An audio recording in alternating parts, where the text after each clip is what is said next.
In this video, we're going to take a look at 10 of the biggest pandemics in history and see how humans have managed to survive them all. Hey, this is Jessica, and in this video we're going to take a look at 10 of the biggest pandemics in history. Some of them were pretty devastating, but humans have always found a way to pull through. So, without further ado, let's get started. Number 10. 1968 Hong Kong flu pandemic. In July 1968, an odd case of influenza was reported in Hong Kong. It was an H3N2 strain, an offshoot of H2N2, and it moved quick. Within 2 weeks, cases were found in Singapore and Vietnam, and within 3 months it had spread to Australia, India, Europe, and the United States. At 0.5%, the mortality rate was relatively low, but that didn't stop this bug from doing some major damage. By the time it was finally under control, over 1 million people had died, including over 500,000 in Hong Kong alone, decimating nearly 15% of its population. There were also numerous casualties in West Germany and Berlin, where the numbers were so high corpses were being placed in subway tunnels. Luckily, the strain shared traits with the Asian flu of 1957, which it is believed helped people develop antibodies which may have helped lower the number of casualties. Number 9.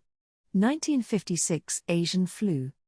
The Asian flu pandemic also found its roots in China, claiming over 2 million lives before it was done. A blend of avian strains, and first reported in Singapore in 1956, the virus managed to spread across China before finding its way to the coast of the US in 1957. According to the World Health Organization, nearly 70,000 people died in the United States alone, and many more throughout the world, as this bad boy ran its 2-year course. Number 8. 1889 Russian coronavirus pandemic. The first reports of this flu outbreak came from 3 locations: Turkestan, northwestern Canada, and Greenland, in May 1889.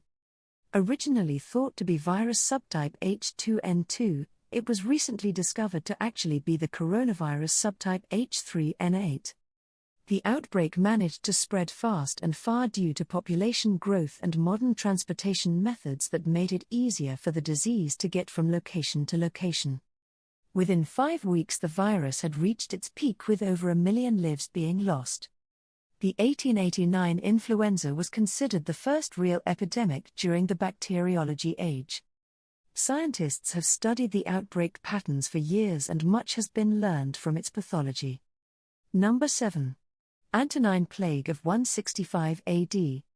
When Roman soldiers returned home from Mesopotamia and the war with Parthia, they brought back more than just the spoils. They brought back a plague that killed nearly 5 million people before it had run its course.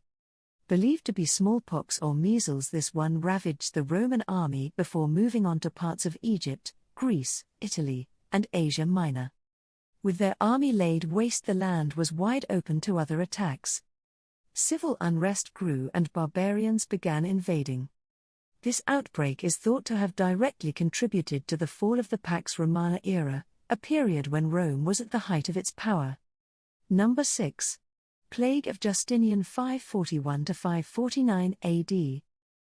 Called the first known pandemic by some, the Plague of Justinian, named after the Roman emperor in Constantinople, Justinian I, it was believed to have killed nearly half the population of Europe. The virus was the first recorded outbreak of the bubonic plague and, over an 8-year span, it wreaked havoc across Roman Egypt, the Mediterranean Sea, the Arabian Peninsula, and northern Europe.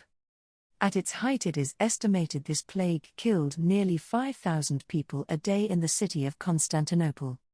The virus continued to ebb and flow in waves over the next decade, and it is estimated that 25 to 100 million lives were lost before it was all over, although some argue those numbers are likely high. Still, the impact was felt across the Roman Empire countryside. Its social impact was also wide-reaching, as the effects on farmers lead to a demand in grain and an increase in prices. It also weakened the Byzantine Empire at what would have been a critical point, as Justinian's armies were set to retake the western Mediterranean coast and all of Italy in an attempt to reunify the Eastern Roman Empire to the Western Roman Empire. Number 5. Black Death of 1346. One of the most famous plagues in history, the Black Death, ripped its way through Africa, Asia and Europe between 1346 and 1353. This run of the bubonic plague devastated the European landscape, wiping out an estimated 50% of the population. Spread by fleas, it traveled across continents via rats that stowed away on merchant ships. The estimated death toll was between 80 to 200 million, with bodies being burned or placed in mass graves. With so many dead, it grew more difficult to find skilled labor. If there was an upside to the massive death toll, it is that the demand for workers brought about better pay. It also led to higher quality in food production and has been credited in contributing to advancements in technology. Today it is believed that this particular strain has died off, no longer posing a threat to the population. Number 4. Spanish flu of 1918. Unlike the current Chinese coronavirus, which we now know originated in China, contrary to the name, it is not believed the Spanish flu strain of influenza began in Spain. At the time the virus was making its way across the globe, Spain was considered a neutral nation and thus had no censorship of the press. With no real restrictions, stories of the outbreak were published in earnest, and, since Spain was the one talking about the disease, they were falsely believed to be the origin of it. When the pandemic began, World War I was still in effect, enhancing the effects of the spread on soldiers who were often in tight conditions and suffering from malnutrition. It is estimated that over 500 million people were infected, and the mortality rate was upwards of 10 to 20%, causing nearly 25 million deaths within the first 6 months.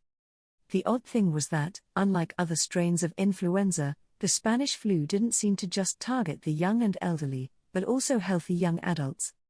When it finally came to an end in 1920, this one had made its way over a third of the globe and had taken the lives of nearly 50 million people. Number 3. Third cholera pandemic of 1852. There were 7 cholera pandemics in total, and this was considered the worst. Lasting for 8 years, this outbreak, similar to the first and second outbreaks, was believed to have originated in India, then spreading to Europe, Asia, Africa, and North America. In London, the disease was eventually tracked, thanks to British physician Jonathan Snow, to a contaminated water source in 1854, the same year the pandemic reached its apex in Great Britain, bringing about the deaths of 23,000 people. Snow began mapping the reported cases and noticed a cluster of them centering around a water pump located in a single neighborhood. It is said that this revelation was the turning point that eventually helped get the spread under control. Before its end, the cholera pandemic of 1852 took the lives of over 1 million people. Number 2. Sixth cholera pandemic of 1910. Much like the aforementioned third pandemic, the sixth cholera pandemic was also thought to have found its roots in India, where over 800,000 people died, before spreading to the Middle East, North Africa, Russia, and Eastern Europe. Having learned from the past, American health authorities got a jump on the outbreak. They moved fast, locating and isolating the infected to help prevent the spread. Only 11 recorded deaths took place in the United States, and the overall death toll was low in comparison to previous outbreaks.